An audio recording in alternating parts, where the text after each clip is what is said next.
എന്തൊക്കെയുണ്ട് വിശേഷങ്ങൾ? എല്ലാവർക്കും സുഖം തന്നെയെന്ന് വിശ്വസിക്കുന്നു. ഞങ്ങളിവിടെ സുഖമായിരിക്കുന്നു. അപ്പോൾ ഞാൻ ഇന്ന് വന്നിരിക്കുന്നത് കഴിഞ്ഞ ദിവസം ഇട്ടിരുന്ന വ്ളോഗിൽ പ്രോമിസ് ചെയ്ത പോലെ തന്നെ പെരി പെരി ചിക്കൻ്റെ റെസിപ്പി ആയിട്ടാണ്. അപ്പോൾ പെരി പെരി ചിക്കൻ എന്ന് പറയുമ്പോൾ എൻ്റെ പഴയ കാലത്തിലോട്ട് പോകേണ്ടി വരും. അതായത് നമ്മുടെ നാൻഡോസിൻ്റെ കഥ, ജാൻ ചേട്ടൻ എന്നെ ചാവക്കാടുകാരുടെ കടയാന്നൊക്കെ പറഞ്ഞ് പറ്റിച്ചിട്ടുണ്ടായിരുന്നില്ല. ആ നാൻഡോസിലെ പെരി പെരി ചിക്കൻ്റെ റെസിപ്പിയാണ് ഞാൻ ചെയ്യുന്നത്. അപ്പോൾ ഇത് ഇച്ചിരി എക്സ്ട്രാ സ്പൈസി ആയിട്ടാണ് ചെയ്തിരിക്കുന്നത് കേട്ടോ. ഡീറ്റെയിൽ ആയിട്ട് വീഡിയോയിൽ പറഞ്ഞിട്ടുണ്ട്. അപ്പോൾ നിങ്ങൾക്ക് സ്പൈസ് ലെവലൊക്കെ സ്വന്തം ഇഷ്ടത്തിനനുസരിച്ച് അഡ്ജസ്റ്റ് ചെയ്യാൻ പറ്റും. പിന്നെ ഒരു 100% പെർഫെക്റ്റ് റെസിപ്പി ആണെന്ന് ഞാൻ അവകാശപ്പെടുന്നില്ല. നമ്മുടെ കയ്യിലുള്ള ഇൻഗ്രീഡിയൻസ് വെച്ചിട്ട് ഒരു 95% നീതി പുലർത്തിയിട്ടുണ്ടെന്നാണ് ഞാൻ വിശ്വസിക്കുന്നത്. അപ്പോൾ ഒട്ടും ഈ സമയം കളയേണ്ട ആവശ്യമില്ല. എല്ലാവരും തയ്യാറാക്കി നോക്കുക. ഫീഡ്ബാക്ക് എനിക്ക് പറയാൻ മറക്കരുത്. ഇൻസ്റ്റാഗ്രാം വഴിയോ ഫേസ്ബുക്ക് വഴിയോ മെയിൽ വഴിയോ ആയിട്ട് ഫോട്ടോസൊക്കെ അയച്ചു തരാനും മറക്കരുത് കേട്ടോ. അപ്പോൾ ഒട്ടും താമസിച്ചിട്ട് നമുക്ക് എങ്ങനെയാണ് രുചികരമായിട്ടുള്ള നാൻഡോസ് പെരി പെരി ചിക്കൻ തയ്യാറാക്കാം എന്ന് നോക്കിയിട്ട് വരാം. ഓക്കെ, അപ്പോൾ നമുക്ക് പെരി പെരി ചിക്കൻ ഉണ്ടാക്കാം. അപ്പോൾ അതിനുവേണ്ടി ഞാനിവിടെ എടുത്തിരിക്കുന്നത് 1 കിലോ ചിക്കൻ ബ്രസ്റ്റ് ആണ്. ഫ്രഷ് ചിക്കൻ ബ്രസ്റ്റ് ആണ്. അത് മീഡിയം സൈസ് പീസസ് ആയിട്ടാണ് ഞാൻ മുറിച്ചിരിക്കുന്നത്. നിങ്ങൾക്ക് ഇഷ്ടമുള്ള അനുസരിച്ച് എത്ര വലിപ്പം വേണമെന്ന് നിങ്ങൾ തീരുമാനിക്കാം കേട്ടോ. എല്ലോട് കൂടിയുള്ള ചിക്കൻ നമുക്ക് ഉപയോഗിക്കാം. അങ്ങനെയാണെന്നുണ്ടെങ്കിലും മീഡിയം പീസസോ ബിഗ് പീസസോ ആയിട്ട് നമുക്ക് ഉപയോഗിക്കാം. പക്ഷേ ചെറിയ പീസസ് ആണ് എപ്പോഴും ഞാൻ പ്രിഫർ ചെയ്യുന്നത്. കാരണം എന്താണെന്ന് വെച്ച് കഴിഞ്ഞാൽ എങ്കിൽ മാത്രമാണ് അതിനുള്ളിലോട്ട് മസാലയൊക്കെ പിടിച്ചിട്ട് നല്ല ടേസ്റ്റ് ഉണ്ടാവുള്ളൂ. ഞാൻ വലിയ പീസ് വെച്ചിട്ട് കഴിഞ്ഞ ദിവസം ഉണ്ടാക്കി നോക്കിയപ്പോൾ എനിക്ക് ചെറിയ പീസ് വെച്ച് ഉണ്ടാക്കിയതിൻ്റെ അത്ര ടേസ്റ്റ് എനിക്ക് കിട്ടിയില്ലായിരുന്നു. അതുകൊണ്ടാണ് ഞാൻ പ്രത്യേകിച്ച് എടുത്ത് പറയുന്നത് കേട്ടോ. അപ്പോൾ നന്നായി വാഷ് ചെയ്തിട്ട് വെള്ളം മുഴുവനും ഡ്രെയിൻ ചെയ്ത് വെച്ചിരിക്കുന്ന ചിക്കൻ്റെ പീസസ് ആണിത്. അപ്പോൾ ഓരോ ചിക്കൻ്റെ പീസസിലും നമ്മളിങ്ങനെ ഗ്യാസസ് ഇട്ട് കൊടുക്കാൻ മറക്കരുത്. ഒരു ബിഗ് കട്ട് ഇട്ട് കൊടുക്കുക. എന്നാൽ മാത്രമാണ് മസാലയൊക്കെ ഇതിലോട്ടങ്ങ് പിടിക്കുള്ളൂ. ഇത് നമുക്ക് മാറ്റി വെക്കാം. ഇപ്പം നമ്മൾ ചെയ്യാൻ പോകുന്നത് ഇതിന് വേണ്ടിയുള്ള സോസാണ്. നല്ല റെഡ് കളറിലുള്ള ഒരു സോസ് ആയതുകൊണ്ട് റെഡ് ക്യാപ്സിക്കാണ് ഉപയോഗിക്കുന്നത് ഞാനിവിടെ. അപ്പോൾ അതിന്റെ വെയിറ്റ് ഞാൻ നിങ്ങൾക്കൊന്ന് പറഞ്ഞുതരാം. ഞാനിപ്പോൾ ഇതിന്റെ വെയിറ്റ് നോക്കിയപ്പോൾ ഒരു 450 ഗ്രാം വെയിറ്റ് ഉണ്ട് ഇതിന്. അപ്പോൾ അതിനനുസരിച്ച് നിങ്ങൾ അത് ചൂസ് ചെയ്തോളൂ കേട്ടോ. നോർമലി പെരി പെരി ചിക്കൻ എന്ന് പറയുമ്പോൾ ഒരിക്കലും ബെൽ പെപ്പർ ഉപയോഗിക്കാറില്ല. പക്ഷെ ഉണ്ടാക്കി നോക്കിയപ്പോഴും നല്ല പെർഫെക്റ്റ് ടേസ്റ്റ് വന്നിട്ടുണ്ട്.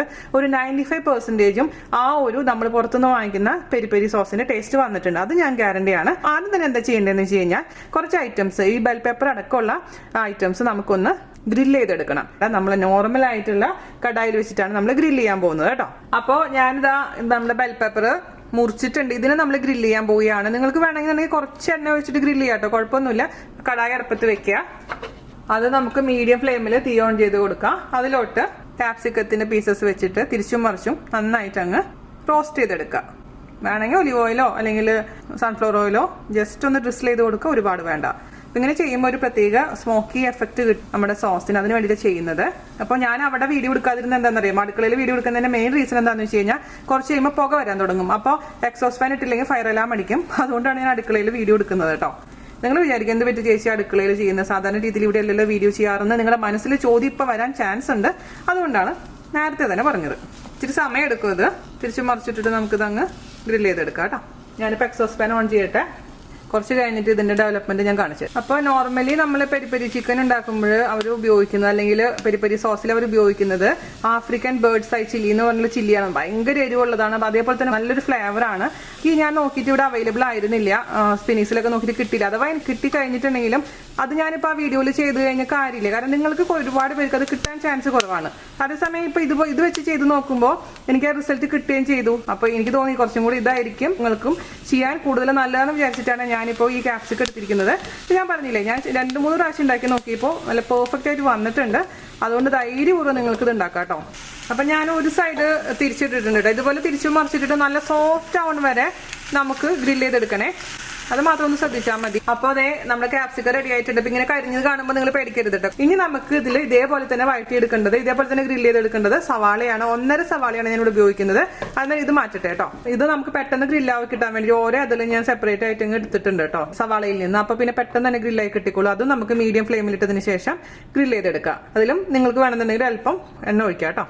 ഗ്രില്ലാവുന്ന സമയത്ത് നമുക്ക് എടുത്ത് മാറ്റി വയ്ക്കാം. അപ്പോൾ നമ്മുടെ സവാളയും ഗ്രില്ലായിട്ടുണ്ട് കേട്ടോ. പിന്നെ ഗ്രില്ല് ചെയ്തിട്ട് ഒരുപാട് അങ്ങ് കരിഞ്ഞു പോയിട്ടുണ്ടെങ്കിൽ ക്യാപ്സിക്കത്തിന്റെ ബാക്ക് സൈഡൊക്കെ നമുക്ക് ചൂടാറിന് ശേഷം ആ കരിഞ്ഞ ഭാഗം ഇങ്ങനെ കൈകൊണ്ട് എടുക്കുമ്പോൾ തൊലി പോലെ ഇങ്ങനെ പോകുന്നുള്ളൂ കേട്ടോ. അങ്ങനെ ടെൻഷന്റെ ആവശ്യമൊന്നുമില്ല. നമ്മൾ ഉദ്ദേശിക്കുന്ന വെച്ചാൽ നന്നായിട്ടൊന്ന് വാട്ടിയെടുക്കണം. പക്ഷെ എണ്ണയൊന്നും ഇല്ലാതെ വാട്ടിട്ടുണ്ടെങ്കിൽ അത്രയും നല്ലത്. ആ ഒരു എഫക്ട് കിട്ടാൻ വേണ്ടിയിട്ടാണ്. അപ്പൊ നമുക്ക് നമ്മുടെ സവാള റെഡി ആയിട്ടുണ്ട്. ഇത് നമുക്ക് ഒരു പാത്രത്തിലോട്ട് മാറ്റി വെക്കാം. എല്ലാം ചൂടാറിന് ശേഷം ഒരുമിച്ചാണ് അരയ്ക്കേണ്ടത്. അപ്പൊ ഞാൻ ഇത് മാറ്റി വെക്കട്ടെ കേട്ടോ. ഇനി ഞാൻ അതിലേക്ക് ഇട്ട് കൊടുക്കാൻ പോകുന്നത് 13 അല്ലി വെളുത്തുള്ളിയാണ്. അത് 2-3 കഷ്ണമായിട്ട് ഓരോന്ന് മുറിച്ചിട്ടുണ്ട്. അത് നമുക്ക് ജസ്റ്റ് ഇച്ചിരി ഒന്ന് എണ്ണയിലൊന്ന് വഴറ്റിയെടുക്കാം. ഞാൻ പല പ്രാവശ്യം ഉണ്ടാക്കി നോക്കിയിട്ടുണ്ട് കേട്ടോ ഈ സംഭവം. അപ്പൊ ഓരോ പ്രാവശ്യം ഉണ്ടാക്കുമ്പോഴും ഓരോരോ മാറ്റങ്ങൾ വരുത്തി ഉണ്ടാക്കി നോക്കിയപ്പോൾ ഇതാണ് എനിക്ക് ഏറ്റവും ബെസ്റ്റ് ആയിട്ട് തോന്നിയത്. ഇതിന്റെ റിസൾട്ട് നന്നായി തോന്നി. അതെല്ലാം വഴറ്റിയെടുത്തിട്ട് ഉണ്ടാക്കുമ്പോൾ ഒരു പ്രത്യേക ഫ്ലേവറും പ്രത്യേക ടേസ്റ്റും പോലെ തോന്നി. അപ്പൊ ഇംപ്രവൈസേഷൻ ചെയ്തിട്ട് തന്നെയാണ് ചെയ്തിരിക്കുന്നത്. ഞാൻ അതിന്റെ കൂട്ടത്തിൽ കൂടെ 2 ബേ ലീഫും കൂടി ഇടുന്നുണ്ട് കേട്ടോ. ഇതും കൂടെ ആയിട്ട് നമുക്കതങ്ങ് സവാളയുടെയും ക്യാപ്സിക്കത്തിന്റെ കൂട്ടത്തിൽ കൂടെ അങ്ങ് മാറ്റി വെക്കാം. ഇനി നമുക്ക് ഇതിലേക്ക് വേണ്ടത് നല്ല എരിവുള്ള മുളകാണ്. ഞാനിവിടെ തായ് റെഡ് ചില്ലിയാണ് എടുത്തിരിക്കുന്നത് 13 എണ്ണം. അതുപോലെ തന്നെ ഇത് 3 ഞാൻ സ്പിന്നീസിൽ നിന്ന് വാങ്ങിച്ചതാണ്. ഭയങ്കര എരിവുള്ള മുളകാണ്. അപ്പൊ നിങ്ങളുടെ അടുത്ത് ഇതുപോലത്തെ എരിവുള്ള മുളക് ഇല്ലാന്നുണ്ടെങ്കിൽ നിങ്ങൾ ഉപയോഗിക്കുന്ന ഏത് മുളകാണെങ്കിലും അതിനനുസരിച്ച് സ്പൈസ് ലെവൽ കൂട്ടി കൊടുക്കണം. ഇപ്പൊ തായ് റെഡ് ചില്ലി മിക്ക സൂപ്പർ മാർക്കറ്റിലും അവൈലബിൾ ആണ്. ഇവിടെയൊക്കെ നാട്ടിൽ കിട്ടുമെന്ന് എനിക്ക് അറിയില്ല. അപ്പൊ നാട്ടിലുള്ളതിൽ വെച്ചിട്ട് ഏറ്റവും എരിവുള്ള മുളക് നമ്മൾ ഉപയോഗിക്കുക കേട്ടോ. ഇത് സ്പൈസിയാണ്. ഞാൻ എക്സ്ട്രാ ഹോട്ടാണ് ചെയ്യാൻ പോകുന്നത്. ഇത് പെരി പെരി സോസ് എന്ന് പറയുമ്പോൾ മൈൽഡ് ഉണ്ട്, മീഡിയം ഉണ്ട്, ഹോട്ട് ഉണ്ട്, എക്സ്ട്രാ ഹോട്ട് ഉണ്ട്, അങ്ങനെ പല വേർഷൻസ് ഉണ്ട്. അപ്പൊ ഇച്ചിരി സ്പൈസി ആയിട്ട് ചെയ്താൽ മാത്രമേ നമുക്കൊക്കെ ഇഷ്ടമാവുള്ളൂ. അപ്പൊ അങ്ങനെയാണ് ഞാൻ ചെയ്യുന്നത് കേട്ടോ. അപ്പൊ ഞാൻ എന്താ ചെയ്യാൻ പോകുന്നത്, ഇതും ഒന്ന് വഴറ്റിയെടുക്കാൻ പോവുകയാണ്. ഞാൻ പറഞ്ഞില്ല, അത് ഞാൻ ചെയ്തപ്പോൾ ഇത് പച്ചക്കാൻ ഇട്ടിട്ടുണ്ടായിരുന്നു. വഴറ്റിയെടുത്തപ്പോൾ പ്രത്യേക ഒരു സ്വാദുണ്ട്. അപ്പൊ എപ്പോഴും ശ്രദ്ധിക്കേണ്ടത് മൊത്തത്തിൽ ഇങ്ങനെ ഒരിക്കലും മുളകിടാൻ പാടില്ല, ഫ്രൈ ചെയ്യാൻ പാടില്ല. പെട്ടെന്ന് പൊട്ടിത്തെറിക്കും. അതുകൊണ്ട് മുറിച്ചതിന് ശേഷം മാത്രമേ മുളകിട്ട് വഴറ്റി കൊടുക്കാൻ പാടുള്ളൂ കേട്ടോ. ഒരല്പം എണ്ണ ഒഴിച്ചതിന് ശേഷം ഇത് ചെറുതായ കഷ്ണങ്ങളായിട്ട് മുറിച്ചിട്ട് അതിലിട്ടിട്ടൊന്ന് വഴറ്റിയെടുക്കാം. അതോ ജസ്റ്റ് ഒന്ന് വഴറ്റിയെടുക്കാം. തുമ്മാൻ തോന്നുകയാണെങ്കിൽ തുമ്മിക്കോളൂ കേട്ടോ, യാതൊരു വിരോധവും ഇല്ല. അപ്പൊ ഞാൻ എന്തായാലും തുമ്മാൻ പോയാണ്. ഇച്ചിരി കഴിഞ്ഞിട്ട് നമുക്ക് കാണാം കേട്ടോ മക്കളെ. അപ്പൊ നമ്മുടെ ചില്ലി റെഡി ആയിട്ടുണ്ട്. ഇതും നമുക്ക് മാറ്റി വെക്കാം. ഇവിടെ ചുമച്ച് ഒരു പരുവായിരിക്കും കേട്ടോ. എന്ത് പറയണ, കോൾഡ് വന്ന പോലെ ആയിപ്പോയി. അപ്പൊ ഈ സംഭവങ്ങളെല്ലാം നമ്മൾ ഇപ്പോൾ വാട്ടിയെടുത്തിരുന്ന എല്ലാ സാധനവും ചൂടാറിയിട്ടുണ്ടേ. അതെല്ലാം കൂടിയിട്ട് ഒരു മിക്സിയുടെ ജാറിലോട്ട് അങ്ങ് ഇട്ട് കൊടുക്കാം. ഇതിലോട്ട് നമുക്ക് ചേർത്ത് കൊടുക്കേണ്ടത് 4 ടേബിൾ സ്പൂൺ ഒലിവ് ഓയിൽ.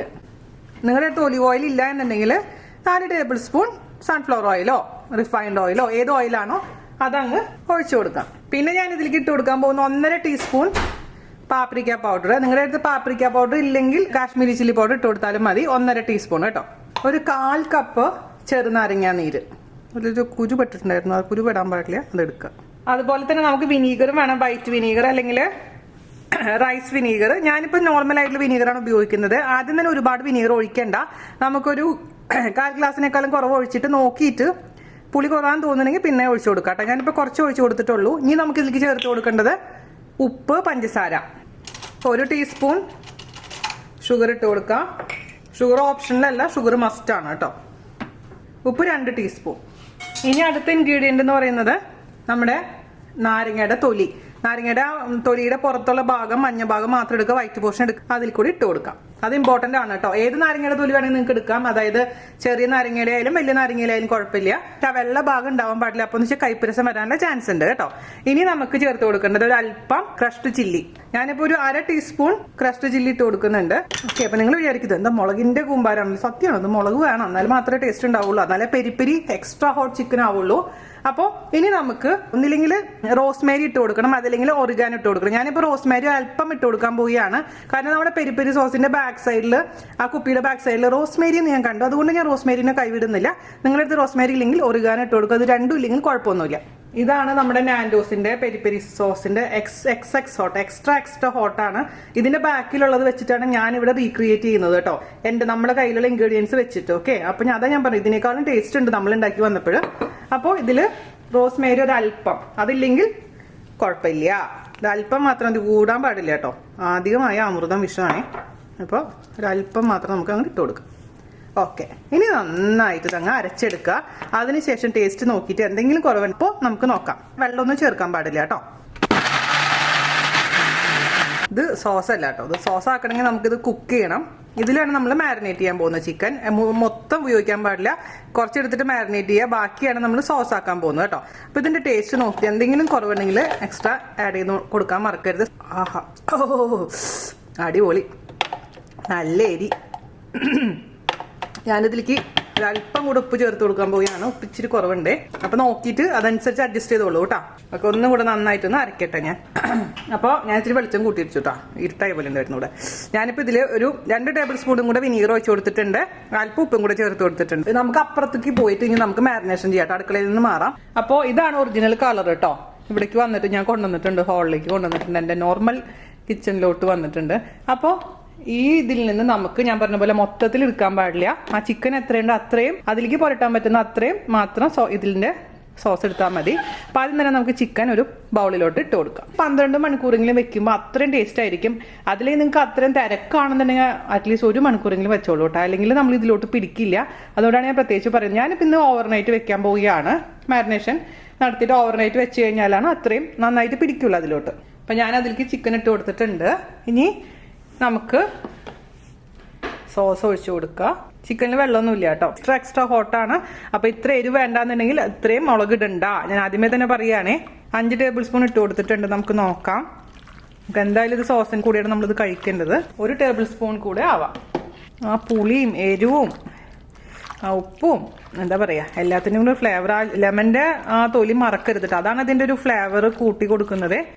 അപ്പോൾ ഇതെല്ലാം കൂടി നന്നായിട്ട് മിക്സ് ചെയ്ത് കൊടുത്തിട്ടുണ്ട്. ഇനി നമുക്കിത് അടച്ച് വെക്കാം. അടച്ച് ഫ്രിഡ്ജിലാണ് വെക്കേണ്ടത്, ഫ്രീസറിലല്ല, ഫ്രിഡ്ജിൽ നമുക്ക് വെക്കാം. അപ്പം ഞാൻ പറഞ്ഞ പോലെ ഞാൻ 12 മണിക്കൂറെങ്കിലും മിനിമം വെക്കുന്നുണ്ട്. നിങ്ങൾക്ക് സമയം ഇല്ല എന്നുണ്ടെങ്കിൽ അറ്റ്ലീസ്റ്റ് 1 മണിക്കൂറെങ്കിലും ഇതങ്ങ് കവർ ചെയ്ത് വെക്കണം കേട്ടോ. അതിനുശേഷം നമുക്ക് ഇതങ്ങ് ഗ്രില്ല് ചെയ്തെടുക്കാം നാളെ. ഞാനിപ്പോൾ ഇതിനെ സോസാക്കി മാറ്റുകയാണ്. സോസാക്കി മാറ്റുന്ന വെച്ച് കഴിഞ്ഞാൽ ഇത് നമുക്ക് സോസായിട്ട് വേവിച്ച് കുക്ക് ചെയ്ത് വെച്ചിട്ടുണ്ടെങ്കിൽ പിന്നെ നമ്മൾ ചിക്കൻ ഗ്രില്ല് ചെയ്തിട്ട് ഈ സോസിൻ്റെ കൂടെയാണ് നമ്മൾ സെർവ് ചെയ്യാൻ പോകുന്നത് കേട്ടോ. അപ്പോൾ അത് നമുക്ക് ചെയ്യാം. അപ്പോൾ ആദ്യം തന്നെ ചിക്കൻ എടുത്ത് ഞാൻ ഫ്രിഡ്ജിൽ വെച്ചിട്ട് വരാം. അപ്പോൾ ഇനി നമുക്ക് സോസ് ഉണ്ടാക്കാൻ വേണ്ടിയിട്ട് റെഡിയാക്കി വെച്ചിരിക്കുന്ന ഈ പേസ്റ്റ് ഒരു സോസ് പാനിലോട്ട് നമുക്ക് അങ്ങ് ഒഴിച്ചു കൊടുക്കാം. ഇതിൽ വെള്ളം ഒഴിച്ചിട്ട് മൊത്തത്തിൽ ഈ മൂടിയിലുള്ളതും എല്ലാം എടുത്ത് ഇതിലേക്ക് ഒഴിക്കണം കേട്ടോ. ഒട്ടും തന്നെ വേസ്റ്റ് ചെയ്യാൻ പാടില്ല. അപ്പോൾ ഞാൻ എത്ര വെള്ളം ഇതിൽ മൊത്തത്തിൽ ഒഴിച്ചു എന്ന് ഞാൻ പിന്നെ പറഞ്ഞുതരാം. എന്നാൽ ഇത് സമയം എടുത്തിട്ട് കുക്ക് ചെയ്യേണ്ടതാണ് ഈ സോസ്. എന്നാൽ മാത്രമാണ് ആ റിയൽ ആയിട്ടുള്ള ടേസ്റ്റ് കിട്ടുള്ളൂ. 3 കപ്പ് ഞാൻ വെള്ളം ഒഴിച്ച് കൊടുത്തിട്ടുണ്ട്. ഇത് അടച്ചു വെച്ചിട്ട് നമുക്ക് ആദ്യം വേവിക്കാം. വേവിക്കുന്ന സമയത്ത് ഇളക്കാൻ മറക്കരുത്. ഞാനിപ്പോൾ ലോ ടു മീഡിയം ഫ്ലെയിമിലാണ് ഇടുന്നത്. ലോ ഫ്ലെയിമിലല്ല, മീഡിയത്തിലല്ല, അതിൻ്റെ മിഡിലായിട്ടാണ് ഇടുന്നത്. അടച്ചു വെച്ചിട്ട് നമുക്ക് വേവിക്കുക. അതിന് ശേഷം തുറന്ന് വെച്ചിട്ട് അങ്ങ് വറ്റിച്ചെടുക്കണം. അപ്പോൾ നമ്മുടെ പെരി പെരി സോസ് ഇങ്ങനെ തിളച്ചുകൊണ്ടിരിക്കുകയാണെങ്കിൽ നമുക്ക് തുറന്നിട്ട് അങ്ങ് വറ്റിച്ചെടുക്കണം. വറ്റിച്ചെടുക്കാന്ന് വെച്ച് കഴിഞ്ഞാൽ സോസിന്റെ കൺസിസ്റ്റൻസിയിലോട്ട് അങ്ങ് മാറ്റണം. അപ്പോൾ ഇതൊരു 45 മിനിറ്റോളം ഞാൻ ചെറിയ ലോ ടു മീഡിയം ഫ്ലെയിമിലിട്ടിട്ട് കുക്ക് ചെയ്തിട്ടുണ്ട്. എന്നാൽ മാത്രമാണ് ആ നല്ല ഫ്ലേവർ വരുള്ളൂ കേട്ടോ. പക്ഷെ നമുക്ക് ഇനി ഇതിന് വറ്റിച്ചെടുത്ത് അതിനുശേഷം ടേസ്റ്റ് നോക്കിയിട്ട് എന്തെങ്കിലും കുറവുണ്ടെങ്കിൽ നമുക്ക് അതിലോട്ട് അങ്ങ് ആഡ് ചെയ്ത് കൊടുക്കണം. അപ്പോൾ നമ്മുടെ സോസ് ഇത്രയും റെഡ്യൂസ് ആയിട്ടുണ്ട്. അപ്പോൾ നമ്മൾ പുറത്തുനിന്ന് വാങ്ങിക്കുന്ന പെരി പെരി സോസിൻ്റെ അതേ കൺസിസ്റ്റൻസിയും അതേ കളറും ഒക്കെ വന്നിട്ടുണ്ട്. ഇനി ടേസ്റ്റ് നോക്കട്ടെ കേട്ടോ. അപ്പോൾ എക്സ്ട്രാ ഹോട്ടാണ് മക്കളെ, എക്സ്ട്രാ ഹോട്ട്. ഇച്ചിരി ഉപ്പ് കുറവാണേ. അപ്പോൾ ഇച്ചിരി നമുക്ക് ഉപ്പിട്ട് കൊടുക്കാം. അത് നിങ്ങൾ നോക്കിക്കോളൂ കേട്ടോ, ടേസ്റ്റൊക്കെ അതിനനുസരിച്ച് മാറ്റം വരുത്തണം. ഞാൻ പറഞ്ഞ പോലെ ഇത് എക്സ്ട്രാ ഹോട്ടാണ്, അതിനനുസരിച്ച് നിങ്ങൾക്ക് അത് ഞാൻ എടുത്തെടുത്ത് പറയാൻ കാരണം വെച്ചാൽ എരിഞ്ഞിട്ട് പിന്നെ അയ്യോ ചേച്ചി എരിഞ്ഞു പോയി എരിവ് കൂടിപ്പോയി എന്നൊന്നും പറയാൻ പാടില്ല. ഇത് എരിവിനുള്ള നല്ല എരിവുള്ള സംഭവമാണ്. 1 നുള്ളു പഞ്ചസാരയും കൂടെ ഞാൻ ചേർത്ത് കൊടുക്കുന്നുണ്ട്. എന്നാലാണ് അത് ബാലൻസ് ചെയ്ത് കിട്ടുള്ളൂ. ബാക്കിയൊക്കെ സൂപ്പറായിട്ടുണ്ട്. പിന്നെ നാരങ്ങ ഞാൻ റെക്കമെൻഡ് ചെയ്യുന്നത് നമ്മളെ നാടൻ ചെറുനാരങ്ങയുടെ നീരാണ് കേട്ടോ. ആ വലിയ നാരങ്ങയേക്കാൾ എനിക്കിഷ്ടം നാടൻ നാരങ്ങയാണ്.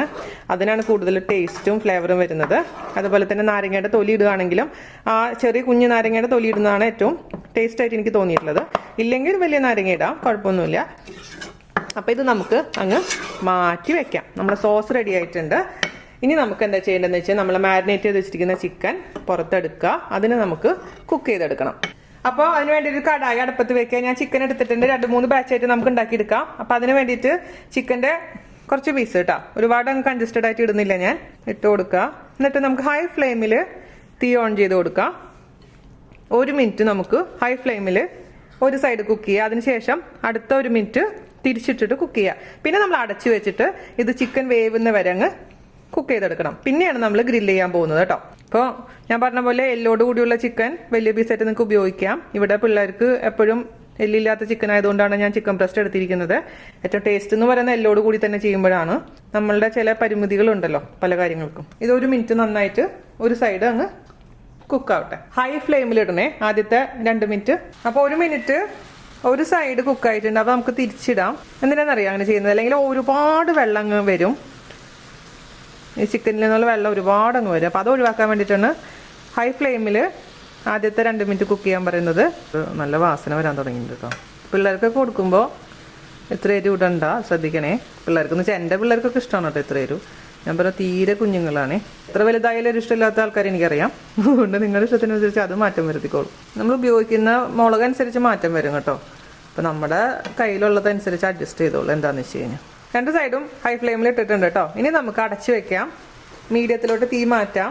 എന്നിട്ട് ഇതിൽ നിന്ന് നന്നായിട്ടൊന്ന് കുക്കായോട്ടെ കേട്ടോ. പെട്ടെന്ന് തന്നെ അടച്ചു വെച്ച് കഴിഞ്ഞാൽ ചിക്കൻ കുക്കായി കിട്ടും. ഗ്രില്ല് ചെയ്യണമെങ്കിൽ നിങ്ങൾ ഗ്രില്ല് ചെയ്തോളൂ. ഞാൻ പറഞ്ഞില്ല, അവനിൽ വെച്ച് നിങ്ങൾക്ക് ഗ്രില്ല് ചെയ്യാം. പക്ഷേ ഇത് നോർമലി സാധാരണക്കാർക്ക് ഞാൻ ഇങ്ങനെ തന്നെയാണ് ചിക്കൻ ടിക്ക ചെയ്തിരിക്കുന്നതും. ഒരുപാട് പേര് ട്രൈ ചെയ്തിട്ടില്ലല്ലോ നമ്മൾ ചിക്കൻ ടിക്ക. ഈ ഒരു മെത്തേഡാണ് ഞാൻ ഫോളോ ചെയ്യുന്നത് കേട്ടോ. കാരണം എല്ലാവരുടെ അടുത്ത് ഇപ്പോൾ ഓവനൊന്നും ഉണ്ടാവില്ല. ചിക്കൻ റൈസൊക്കെയാണ് ഏറ്റവും നല്ലത്. നല്ല സോഫ്റ്റ് ആയിരിക്കും ചിക്കൻ റൈസ്. ചിക്കൻ ബ്രസ്റ്റ് കുറച്ച് ഹാർഡാവാനുള്ള ചാൻസ് ഉള്ള ഫ്ലഷ് ആണ്. അടച്ചു വയ്ക്കാം. ഒരു 10 മിനിറ്റ് കഴിഞ്ഞപ്പോഴേക്കും ഇതിൻ്റെ ഉള്ളിലത്തെ വെള്ളമൊക്കെ വറ്റി. അപ്പോഴും മീഡിയം ഫ്ലെയിം ആയിന്ന് ഉറപ്പ് വരുത്തുന്നുണ്ട്. പിന്നെ നമുക്ക് നോക്കാം കുക്കായിട്ടുണ്ടെന്ന് നോക്കാം. ഒരു ഫോർക്ക് വെച്ചിട്ട് കുത്തി നോക്കുക, അല്ലെങ്കിൽ ഒരു ജസ്റ്റ് ഒരു പീസ് എടുത്തിട്ട് മുറിച്ച് നോക്കുക കത്തി വെച്ചിട്ട്. അപ്പോൾ നന്നായിട്ട് കുക്കായിട്ടുണ്ട്. ഇങ്ങനെ സുഖമായിട്ട് ഉള്ളിൽ കയറി പോകുന്നുണ്ട്. സംശയം ഉണ്ടെങ്കിൽ മുറിച്ച് നോക്കിക്കോളൂ കേട്ടോ. അപ്പോൾ ഇങ്ങനെ ആയിട്ടുണ്ടെങ്കിൽ കുക്കായിന്ന് ഉറപ്പ് വരുത്തിയതിന് ശേഷമാണ് നമുക്ക് ഇനി ഗ്രില്ല് ചെയ്യേണ്ടത്. ഗ്രില്ല് ചെയ്യാന്ന് പറഞ്ഞാൽ നിങ്ങൾക്ക് ഗ്രില്ല് ഉണ്ടെന്നുണ്ടെങ്കിൽ ഗ്രില്ലിൻ്റെ മുകളിൽ വെച്ച് ഗ്രില്ല് ചെയ്യാം. അതല്ലെങ്കിൽ ഈ പാത്രത്തിൽ തന്നെ വെച്ചിട്ട് നമുക്ക് ഗ്രില്ല് ചെയ്തെടുക്കാവുന്നതേ ഉള്ളൂ. അപ്പോൾ ഇതുപോലെ നിങ്ങളുടെ ചിക്കൻ്റെ ഓരോ പീസിൻ്റെ പുറത്തും നമ്മുടെ സോസ് ഇങ്ങനെ പരണ്ടിരിക്കണം. അതായത് വറ്റി വറ്റി വരുമ്പോൾ നമ്മുടെ സോസ് ഇങ്ങനെ പരണ്ടിരിക്കണം. അഥവാ നിങ്ങളുടെ ചിക്കൻ്റെ പുറത്ത് ഇതേപോലെ സോസ് ഇല്ലെങ്കിൽ നമ്മൾ ഉണ്ടാക്കിയ സോസ് കുറച്ച് ഒഴിച്ച് മിക്സ് ചെയ്ത് കൊടുത്താൽ മതി. എന്നിട്ട് നമുക്ക് ഒരല്പം ഓയിൽ താഴെ ഒഴിച്ചതിന് ശേഷം ഗ്രില്ല് ചെയ്തെടുക്കാം. അതായത് ഇതിൻ്റെ മുകളിൽ ചെറിയൊരു ബ്ലാക്ക് ഷെയ്ഡ് വരുന്ന വരെ നമുക്ക് ഗ്രില്ല് ചെയ്തെടുക്കാം. മറ്റേ ഗ്രില്ല് പാത്രം ഉണ്ടെന്നുണ്ടെങ്കിൽ അതിൽ വെച്ചോളൂ കേട്ടോ. പിന്നെ ഓരോ പ്രാവശ്യവും തിരിച്ചും മറിച്ചിടുമ്പോൾ നമ്മുടെ സോസ് ഇല്ലേ അതൊന്ന് ബ്രഷ് ചെയ്ത് കൊടുക്കാം മുകളിൽ. അപ്പോൾ നന്നായിട്ട് മസാലയൊക്കെ അതിൻ്റെ ഉള്ളിലോട്ട് അങ്ങ് പിടിച്ചോളൂ കേട്ടോ. ഞാൻ കുറച്ച് ഓയിലൊന്ന് ജസ്റ്റ് ബ്രഷ് ചെയ്ത് കൊടുക്കുകയാണ്. എനിക്ക് ബേക്ക് ചെയ്യുന്നതിനേക്കാൾ ഇഷ്ടപ്പെട്ടത് ഈ രീതിയാണ്. ബേക്ക് ചെയ്യുമ്പോൾ എനിക്ക് എൻ്റെ ഉള്ളിലോട്ടൊന്നും പിടിക്കാത്ത പോലെ തോന്നാറുണ്ട്. ഞാൻ ചെയ്തിട്ട് ഇത് ഈ രീതി ഇഷ്ടപ്പെട്ടുകൊണ്ടാണ് നിങ്ങൾക്ക് ഈ രീതി കാണിച്ചു തരുന്നത് കേട്ടോ. ഇതിൻ്റെ പുറത്ത് നമുക്ക് ഉണ്ടാക്കിയ പെരി പെരി സോസ് അങ്ങ് സ്പ്രെഡ് ചെയ്ത് കൊടുക്കുക. അപ്പോൾ ഞാൻ തിരിച്ചിട്ടിട്ടുണ്ട്. ഒരു ഭാഗത്ത് ഗ്രില്ല് ചെയ്തിട്ടുണ്ട്. ഇത് രണ്ടാമത്തെ പുറത്ത് വേണമെങ്കിൽ കുറച്ചും കൂടെ സോസ് നമുക്ക് പെരി പെരി സോസ് നമുക്ക് ഇത് അപ്ലൈ ചെയ്ത് കൊടുക്കുക. അതൊക്കെ നിങ്ങൾ ഇഷ്ടത്തിനനുസരിച്ച് ചെയ്തോളൂ. പിന്നെ എത്ര ഗ്രില്ല് ചെയ്യണമെന്ന് നിങ്ങൾ തീരുമാനിക്കണം. ഓവർ ഗ്രില്ലായി കഴിഞ്ഞാൽ എന്ത് പറ്റും, ഓവർ കട്ടിയായിട്ട് മാറും നമ്മുടെ ചിക്കൻ. അതുകൊണ്ട് ഞാൻ ഓവറായിട്ട് അങ്ങ് ഗ്രില്ല് ചെയ്യുന്നില്ല. പിന്നെ ചാർക്കോൾ എഫക്റ്റ്, അതിൻ്റെ സ്മോക്കി എഫക്റ്റ് കൊടുക്കാൻ വേണ്ടിയിട്ടാണ് ചാർക്കോൾ വേണമെങ്കിൽ സ്മോക്ക് ചെയ്യാന്ന് പറയുന്നത്. അതില്ലെങ്കിൽ ഒഴിവാക്കാം, ഉണ്ടെങ്കിൽ ചെയ്യാം കേട്ടോ. അപ്പോൾ ഇതേപോലെ തന്നെയാണ് എല്ലാ ചിക്കനും ഉണ്ടാക്കിയെടുക്കേണ്ടത്. അപ്പോൾ ആദ്യത്തെ ബാച്ച് റെഡി ആയിട്ടുണ്ട്. ഞാനിതിൻ്റെ ഉള്ളിൽ ഒരു ചാർക്കോള് കത്തിച്ച് വെച്ചിട്ടുണ്ട്. അതിലേക്ക് ഇച്ചിരി ഓയിൽ ഒഴിച്ചു കൊടുക്കുക. അപ്പോൾ പെട്ടെന്ന് തന്നെ പുക വന്നോളൂ. എന്നിട്ട് വേഗം തന്നെ അടച്ചു കൊടുക്കുക. ഞാൻ പെട്ടെന്ന് അടച്ചു എന്താണെന്നറിയാം, അല്ലെങ്കിൽ ഫയർ എല്ലാം മടിക്കും. അപ്പോൾ കുറച്ച് നേരം ഒന്ന് പുകച്ചതിന് ശേഷം ഒരു 1-2 മിനിറ്റ് പുകച്ചതിന് ശേഷം നമുക്കതങ്ങ് എടുക്കാം കേട്ടോ. ഒരുപാട് പുക വേണ്ട. അപ്പോൾ ആ ഒരു നമ്മൾ പുറത്തുനിന്ന് വാങ്ങിക്കുന്ന ആ ഒരു ചിക്കൻ്റെ ഒക്കെ കറക്റ്റ് ടേസ്റ്റ് കിട്ടും. ഇത് ഞാൻ പറഞ്ഞില്ല, ഇത് ചെയ്തില്ലെങ്കിൽ ഒരു കുഴപ്പമൊന്നുമില്ല. ചെയ്തിട്ടുണ്ടെങ്കിൽ കുറച്ചും കൂടി നല്ല ഫ്ലേവർ കിട്ടുന്നത് മാത്രം. അപ്പോൾ ഇതേപോലെ തന്നെ നമുക്ക് ഉണ്ടാക്കിയെടുക്കാം. അപ്പോൾ നമ്മുടെ പെരി പെരി ചിക്കൻ റെഡി ആയിട്ടുണ്ട്. ഞാൻ എല്ലാതും 1 കിലോ ചിക്കൻ മൊത്തത്തിൽ ഞാൻ നേരത്തെ കാണിച്ചു തന്ന പോലെ ഗ്രില്ല് ചെയ്തെടുത്തിട്ടുണ്ട്. പിന്നെ ഞാൻ വേറെ എന്താ ചെയ്തതെന്ന് വെച്ച് കഴിഞ്ഞാൽ ഒരു ക്യാപ്സിക്കം എടുത്തിട്ട് കട്ട് ചെയ്തിട്ട് ആ സോസ് ഒന്ന് ബ്രഷ് ചെയ്ത് കൊടുത്തതിന് ശേഷം ഒന്ന് വാട്ടിയെടുത്തു. അതുപോലെ തന്നെ നമ്മുടെ സവാളയും. അപ്പോൾ ആ ഫീൽ കിട്ടാൻ, റെസ്റ്റോറൻറ്റ് സ്റ്റൈൽ ഫീൽ കിട്ടാൻ വേണ്ടി മാത്രം ചെയ്തതാണ് കേട്ടോ. പിന്നെ അതുപോലെ തന്നെ ഇത് നമ്മുടെ പെരി പെരി സോസാണ്. അപ്പോൾ ഓരോ ചിക്കൻ്റെ പീസസ് എടുക്കുക, സോസിൽ മുക്കി കഴിക്കുക. എല്ലാതും കഴിക്കാനൊക്കെ പറ്റും, പക്ഷെ എനിക്ക് കുറച്ചും കൂടി ഇഷ്ടം കൂടുതൽ സോസിൽ മുക്കി കഴിക്കുന്നതാണ്. അപ്പോഴാണ് കറക്റ്റ് ആ എരിവും ആ ഫ്ലേവറൊക്കെ വരുള്ളൂ. അപ്പോൾ നിങ്ങൾക്ക് ഇഷ്ടം എങ്ങനെയാണോ ഇഷ്ടം അതുപോലെ കഴിക്കാം. അപ്പോൾ ഇത് നമ്മൾ സ്റ്റാർട്ടറായിട്ടാണ് സാധാരണ രീതിയിൽ വാങ്ങിക്കാറുള്ളത്. നാൻഡോസ് റെസ്റ്റോറൻറ്റിൽ പോയി കഴിഞ്ഞാൽ സ്ഥിരമായി വാങ്ങിക്കുന്നതാണ്. അവയുടെ ഫേവറേറ്റ് ആയിട്ടുള്ള ഡിഷാണ്. ഞാനിപ്പോൾ ഒരു സ്ക്യൂറിൽ ജസ്റ്റ് ഒരു കുത്തി വെച്ചിരിക്കുന്നതാണ് കേട്ടോ. നമുക്ക് സാധാരണ രീതിയിൽ സെർവ് ചെയ്യാം കേട്ടോ. യാതൊരുവിധ പ്രശ്നങ്ങളും ഇല്ല. പിന്നെ അവനിൽ ഞാൻ 180 ഡിഗ്രി സെൽഷ്യസിൽ 25 മിനിറ്റ് ഒക്കെ ഞാൻ ബേക്ക് ചെയ്തിട്ടുണ്ടായിരുന്നു. പക്ഷേ ഡിപ്പെൻസ് കേട്ടോ. അത് എല്ലുള്ള ചിക്കൻ ആയിരുന്നു. ഇതേപോലെ ബോൺലെസ് ആയിട്ടുള്ള ചിക്കൻ ഞാൻ ട്രൈ ചെയ്തിട്ടില്ല. അതുകൊണ്ട് എനിക്ക് സമയമൊന്നും അറിയില്ല അവനിൽ ബേക്ക് ചെയ്യാൻ. മാത്രമല്ല അവൻ ബേക്ക് ചെയ്യുമ്പോൾ എന്താ പ്രശ്നം എന്ന് വെച്ച് കഴിഞ്ഞാൽ ഓരോ പ്രാവശ്യം തുറന്നിട്ട് അതിലേക്ക് ഈ നമ്മുടെ സോസ് ബ്രഷ് ചെയ്ത് കൊടുക്കാൻ മറക്കരുത് കേട്ടോ. അല്ലെങ്കിൽ ഓവറായിട്ട് ഡ്രൈ ആയിട്ട് മാറും. അതെപ്പോഴും ശ്രദ്ധിക്കുക. അതുകൊണ്ട് ഞാൻ കടായിൽ ചെയ്യാൻ തന്നെയാണ് താല്പര്യപ്പെടുന്നത്. ഞാൻ പറയട്ടെ, 95% ഞാൻ ഇതിനോട് നീതി പുലർത്തിയെന്ന് തന്നെയാണ് ഞാൻ വിശ്വസിക്കുന്നത്. പിന്നെ ഞാൻ പറഞ്ഞല്ലോ, അവിടെ കിട്ടുന്ന ആഫ്രിക്കയിൽ കിട്ടുന്ന പോലെയുള്ള സെയിം ചില്ലിയൊന്നും നമുക്ക് കിട്ടാത്ത കാരണം ആ ഒരു ഫ്ലേവറിൽ ഡിഫറൻസ് ഒക്കെ ഉണ്ട്. എന്തായാലും തീർച്ചയായിട്ടും ഞാനത് സമ്മതിക്കുന്നു. പക്ഷെ നമ്മുടെ വീട്ടിലുണ്ടാക്കുന്നതിൽ വെച്ച് ഏറ്റവും ബെസ്റ്റ് ആയിട്ടുള്ള പെരി പെരി ചിക്കൻ തന്നെയാണത്. അതിലൊരു സംശയവും. അപ്പൊ തീർച്ചയായിട്ടും നിങ്ങൾ എല്ലാവരും തയ്യാറാക്കി നോക്കിയതിന് ശേഷം ഫീഡ്ബാക്ക് പറയാൻ മറക്കരുത്. അപ്പൊ അടുത്ത അടിപൊളിയായിട്ടുള്ള റെസിപ്പി ആയിട്ട് വരുന്നവരെ നന്ദി, നമസ്കാരം. Thank you.